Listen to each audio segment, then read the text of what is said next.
The Manchester United sales process is continuing, so we thought we'd take a look at how to get to an offer price. How do you value a global brand? What are the offers so far, and what are the likely outcomes? If that's of interest, stay tuned.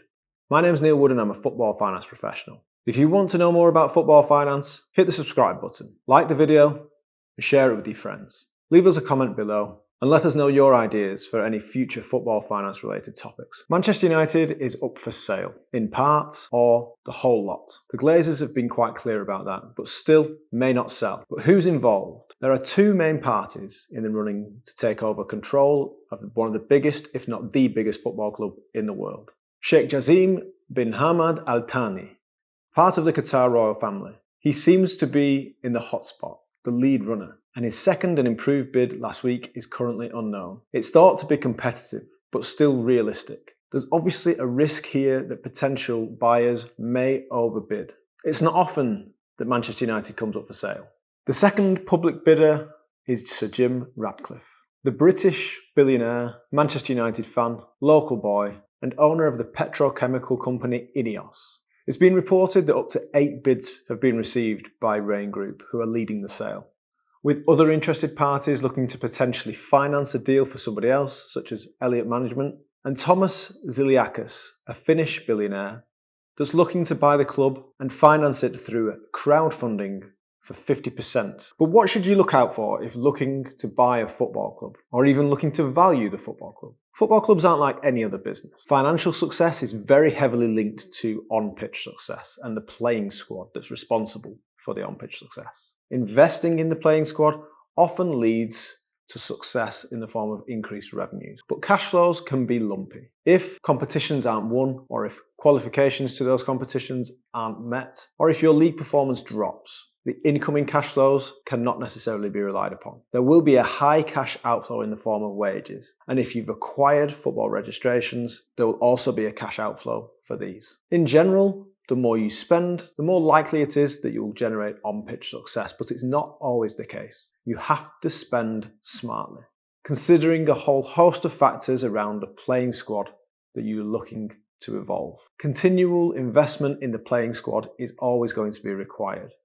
If you leave it too long, the squad can age and cannot be refreshed unless there is significant investment at a point in time. And the Glazers have come into criticism from Manchester United fans in the past for a lack of investment in infrastructure and for making poor quality decisions when it comes to the playing squad. What else do you need to consider when looking to value a club like Manchester United? Well, first of all, Manchester United is different to the majority of football clubs in that it's listed on the New York Stock Exchange. The vast majority of football clubs are privately owned, with only a handful being listed across Europe. Manchester United also has a rich history of success both on and off the field. And that historical legacy, combined with the potential commercial value, is a unique proposition in the world of football. But since Manchester United shares, which includes the football club and many other legal entities that sit around it, are listed on the New York Stock Exchange, that forms a starting point for any valuation, adjusted for the debt that's carried by the business.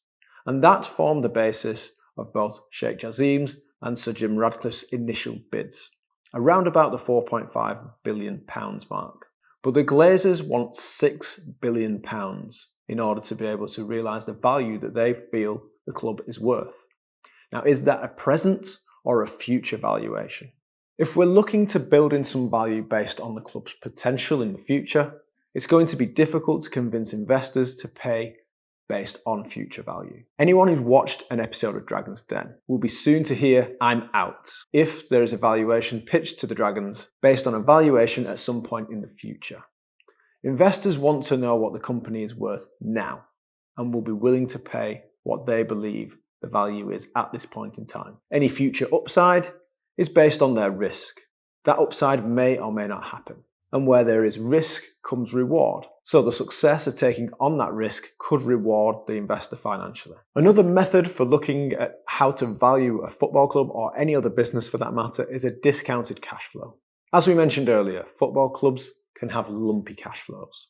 depending on transfer fees out and in, revenues which are linked to on-pitch performance, and wages which will continually be high throughout the season, potentially with performance bonuses towards the end of the season. A discounted cash flow will be performed by potential investors or their advisors to understand the future cash in and outflows over a period of time over which they're looking to invest. That may be 5, 10, 15 or 20 years. Obviously, the further away from today that you get, the less accuracy any potential projection will contain. Assumptions and estimates need to be made, and these estimates may consider the future value that this particular investor could extract from the club or generate on its behalf. Looking at broadcasting deals, how they may look in the future. Would the club be allowed to stream its own rights and generate income directly from fans, or will that stay central within the league, in the case of the Premier League? What about commercial partnerships? Manchester United is already very successful in this area, but a potential investor may be able to bring in further partnerships, increasing the cash inflow. The third element of revenue is match day, which is limited based on the capacity of the stadium and how much you're willing to charge for both general admission and hospitality tickets. It's believed that the Qatari bid is a cash bid. Large cash reserves would allow the Qatari bid to be serviced without any debt, which would be music to the Manchester United fans' ears. Debt has a bad reputation in football. So Jim Ratcliffe's bid is understood to be backed by debt, at least in part, which may put some people off. The debt may or may not be secured against club assets in a similar way to the Glazers in the form of a leveraged buyout. We are yet to see what that would be. But what are the other differences between these bids? It's believed that the Qataris want full control of the club, purchasing 100% of the shares, whereas at least initially Sir Jim Ratcliffe's bid was for a part of the club, the part that's presently owned by the Glazer family, leaving the remainder on the US stock exchange. Going back to our valuation method of discounted cash flow. Once we've looked into the period of time into the future and got our cash inflows and outflows, we would discount them back to present value using a rate of return determined by the investor. That rate of return is going to differ based on whether that's financed by debt or by cash in a debt or equity scenario. Generally, investing using equity is higher risk and therefore there is a higher return.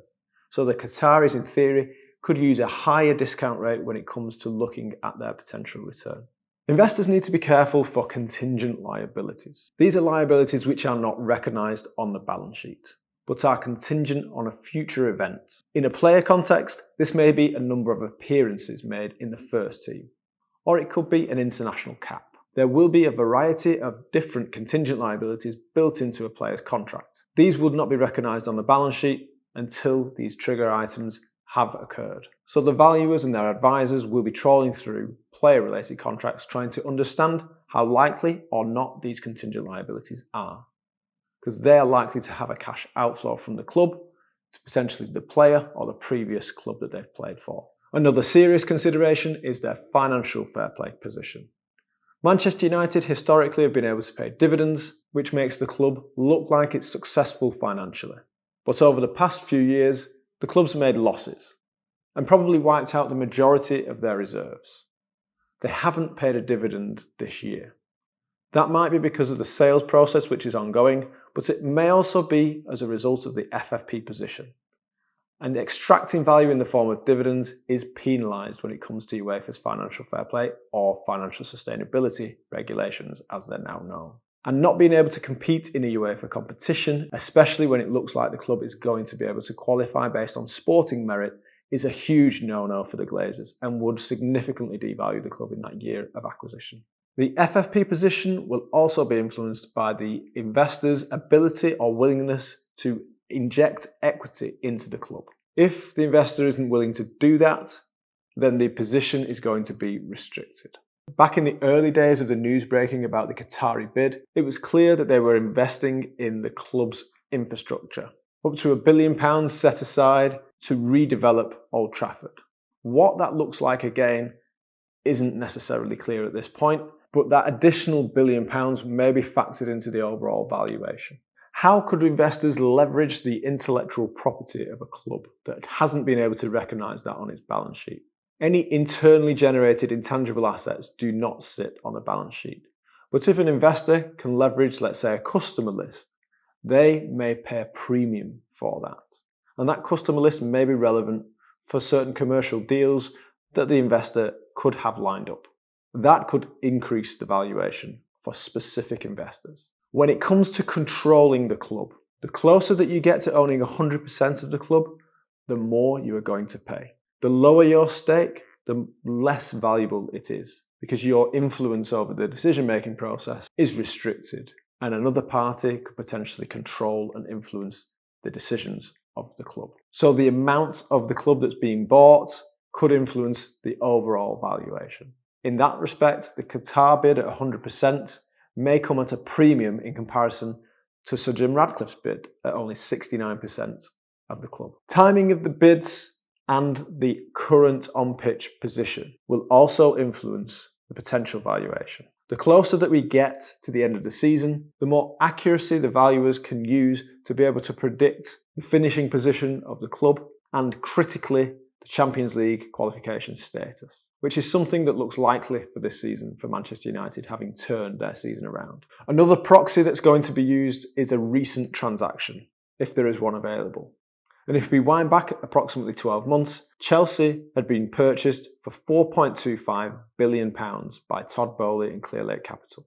And Manchester United's owners, the Glazer family, would see Manchester United as a more valuable asset to that of Chelsea, based on its historical success and standing within the market. This may be where they get their sales price of around about £6 billion.